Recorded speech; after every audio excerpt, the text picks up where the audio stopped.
IMA తరఫున as సెక్రటరీగా all medical doctors, paramedicals, government colleges, private hospitals, all doctors, post graduates, medical students అందరూ వచ్చి సహకరించినందుకు చాలా సంతోషం. ఈ దాడి గురించి మీకు తెలిసిందే, ఒక లేడీ డాక్టర్ మీద జరిగిన హత్య. ఇది very brutal murder. It is very shame to the Indian గవర్నమెంట్సీ and also shame to the Indian legislative system and also shame to the every medical doctor and also shame to the every Indian citizen. After getting up freedom from the British government in India lo ilanti jaragam chaala baadhakaram. Adi doctors meeda prajalaki ప్రాణాలు పోసే doctors మీద ఇలా జరగడం చాలా బాధాకరం. దీన్ని ప్రతి ఒక్కరూ ఇండియాలో ఉన్న ప్రతి ఒక్క సిటిజన్, ప్రతి ఒక్క మెడికల్ కాలేజ్, ప్రతి ఒక్క doctors, non well doctors, teachers కానీ, ఇంకా వేరే ఎంప్లాయీస్ కానీ, లాయర్స్ కానీ, మీడియా కానీ, ఎలక్ట్రానిక్ మీడియా కానీ, ప్రింటెడ్ మీడియా కానీ, పొలిటీషియన్స్ కానీ, ఎమ్మెల్యేలు కానీ, ఎంపీస్ కానీ అందరూ వచ్చి మాకు వెనకాల సపోర్ట్గా ఉంటే మేము ఇంకా హ్యాపీ ఫీల్ అవుతాం. వాళ్ళందరూ సపోర్ట్ తోటి ఆ దోషులను శిక్షించాలని మనస్ఫూర్తిగా మేము ఇండియన్ గవర్నమెంట్కి అప్పీల్ చేస్తున్నాం. On the behalf come IMA. దానికి మాకు మద్దతు తెలపడానికి వచ్చిన హోమియో అసోసియేషన్, మిగతా పారామెడికల్ స్టాఫ్ అందరికీ కూడా ముందుగా కృతజ్ఞతలు. చాలా సిగ్గుచేటు. 9వ తారీఖు జరిగిన ఇన్సిడెంట్కి ఈరోజు 17వ తారీఖు అంటే దాదాపు 8 రోజుల నుంచి కూడా ఎటువంటి యాక్షన్ లేదు. ఒక్కడే చేశాడని అంటున్నారు. అంత మనం అన్ని విజువల్స్ చూసాము. ఏ పరిస్థితుల్లో తన బాడీ దొరికింది, ఆ సోదరి బాడీ దొరికింది మనం అందరం చూసాము. ఒక్కళ్ళు చేసామని నమ్మశక్యంగా లేదు. అండ్ ఇంకా సిగ్గుచేటు ఏంటంటే పీస్ఫుల్గా ప్రొటెస్ట్ చేస్తున్న డాక్టర్స్ మీదకి గూండాల దాడి చేయడం. అంటే ఇది మనం ఇంతటి ప్రజాస్వామ్యంలో ఇలాంటి చర్యలు నిజంగా శోచనీయం. అన్నిటికంటే సిగ్గుచేటు ఏంటంటే ఒక మహిళ సీఎంగా ఉన్న రాష్ట్రంలో health ministry and home ministry రెండు కూడా తన కంట్రోల్లో ఉంచుకొని త్వరగా దోషుల్ని పట్టుకోవాలని సీఎం స్వతహాగా తన నోటితోటి తను చెప్పడం నిజంగా సిగ్గుచేటు. అండ్ 12 మంది మహిళా ఎంపీలు ఉన్న రాష్ట్రంలో ఒక్క మహిళా ఎంపీ కూడా ఇంతవరకు ఈ ఇన్సిడెంట్ పైన రియాక్ట్ అవ్వకపోవడం నిజంగా సిగ్గు.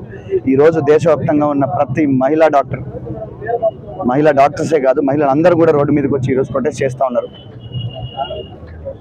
ఈ 12 మంది ఎంపీల్లో ఒక్కళ్ళు కూడా దీనిపైన వాయిస్ రైజ్ చేయడం నిజంగా సిగ్గుచేటు. అండ్ ఈ డాక్టర్స్ చేస్తున్న ప్రొటెస్ట్లో సీఎం స్వతహాగా తను పాల్గొనడం ఇంకా సిగ్గుచేటు. సో దీని గురించి అందరూ కూడా స్పందించి మా సైడ్ నుంచి, ఐఎంఏ సైడ్ నుంచి న్యాయం జరిగేంత వరకు, బాధితురాలకి న్యాయం జరిగేంత వరకు ఐఎంఏ సైడ్ నుంచి ఇలాంటి ప్రొటెస్ట్ రెగ్యులర్గా జరుగుతూనే ఉంటాయి. Thank you.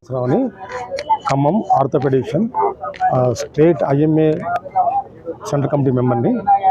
ఈరోజు భారతదేశం మొత్తంలో కూడా ఈ కోల్కతాలో జరిగినటువంటి పల్మనాలజీ వైద్య విద్యార్థిని 2వ సంవత్సరం అమ్మాయికి మీద లైంగిక దాడి చేసి హత్య చేశారు ఒక ఆర్జికార్ మెడికల్ కాలేజ్లో.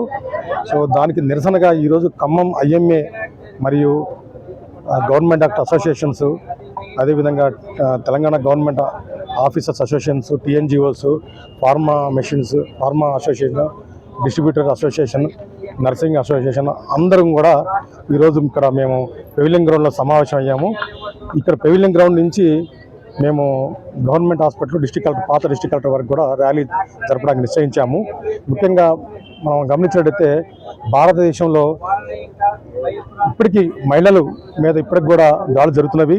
అదేవిధంగా ఒక అత్యున్నత చదువు చదివినటువంటి వైద్య విద్యార్థిని తన మీద కూడా లైంగిక దాడి చెప్పడం, మరి హత్య చేయడం అనేది చాలా బాధాకరమైన విషయము. దీన్ని అందరూ కూడా సామ్రాజ్యవాదులు అందరూ కూడా దీన్ని ఖండించాల్సిన అవసరం ఉంది. ఇప్పటికీ ఇంకా 2022 వరకు కూడా 31,000 మంది మహిళల మీద అరాచకాలు, మరి దాడులు, ఇటువంటి హత్యలు జరిగినట్టు మనకు లెక్కలు చూపుతున్నాయి. ఇంకా మున్ముందు కూడా ఇటువంటి జరగకుండా ప్రభుత్వాలు, రాష్ట్ర ప్రభుత్వాలు కానీ, కేంద్ర ప్రభుత్వాలు కానీ, ఏదైతే ప్రభుత్వ ఆసుపత్రులు కానీ, ప్రభుత్వ పనిచేసే ప్రదేశాల్లో మహిళలకు మంచి రక్షణ ఇప్పించేసి, ఇప్పుడు కూడా మనం గమనిస్తే ప్రభుత్వ మెడికల్ కాలేజీలో, ప్రైవేట్ మెడికల్ కాలేజ్ కానీ మహిళలు వాళ్ళు చేసే 36 గంటల నుంచి 60 గంటల వరకు వాళ్ళు డ్యూటీలు చేస్తుంటారు. వాళ్ళకు సరైన వసతులు కానీ, రక్షణ కానీ లేకుండా వాళ్ళు చేయడం జరుగుతుంది. ఆ కోణంలోనే ఇప్పుడు ఈ ఆర్జికార్ మెడికల్ కాలేజ్ కూడా ఈ వైద్య విద్యార్థుల మీద కూడా ఈ లైంగిక దాడి హత్య జరగడం జరిగినది. సో మంచిగా కెమెరాలు కానీ, వసతులు కానీ అన్నీ ఉన్నట్టయితే, వాళ్ళు పడుకోవడానికి, అక్కడ నిద్రపోవడానికి మంచిగా వసతులు ఉన్నట్టయితే ఇటువంటిది జరగపోవు. ఎందుకంటే ఆ వసతులు లేకపోవడం వల్ల వాళ్ళు ఒక సెమినార్ హాల్లో దూరంగా, అంటే ప్రదేశానికి దూరంగా ఉన్నటువంటి సెమినార్ హాల్లో పడుకోవడం, ఆ ప్రదేశంలో వీళ్ళు కొంతమంది దోషులు, ఏదైతే మనం ఇప్పుడు దోషులు అనుకుంటున్నామో వాళ్ళందరూ కూడా ఈ లైంగిక దాడి జరగడం జరిగింది. కాబట్టి మేము కోరుకునేది ఏంటంటే ఐఎంఏ కానీ అన్ని అసోసియేషన్లు కోరుకునేది ఏంటంటే ప్రభుత్వాలు, ముఖ్యంగా ప్రభుత్వాలు మహిళలకు ఒక వైద్యులే కాదు అనేక ఇన్స్టిట్యూషన్లో కూడా మహిళలందరూ కూడా మంచి వసతులు కల్పించి వాళ్ళకి రక్షణ కల్పించాలని మేము కోరుకుంటున్నాం. చేస్తున్నామండి. ఇది ఒక డాక్టర్ కాబట్టి మేము నిరసన చేయట్లేదు. ఆడవాళ్ళకి సమాజంలో భద్రత కావాలి. చదువుకోవడానికి ఆడవాళ్ళు బయటకు వచ్చి ఒక స్థాయికి రావాలి అంటే ఆ దేశ అభివృద్ధి దాని మీద డిపెండ్ అయి ఉంటుంది. ఆ ఒక్క కొలమానంతో మనం ఆ దేశం యొక్క అభివృద్ధిని మనం కొలవచ్చని నేను అనుకుంటున్నాను. ఏ ఆడపిల్ల మీద కూడా ఇది జరగకూడదని మేము కోరుకుంటున్నాము. మీరందరూ కూడా దీన్ని సహకరించి మీడియాలో దీనికి ఎక్కువ పబ్లిసిటీ ఇచ్చి ఆడవాళ్ళకి భద్రత కల్పించేలాగా, మీరందరూ కూడా సమాజంలో మంచి మార్పు వచ్చేలాగా మీరందరూ సహకరించాలని మేము అందరం కోరుకుంటున్నాం.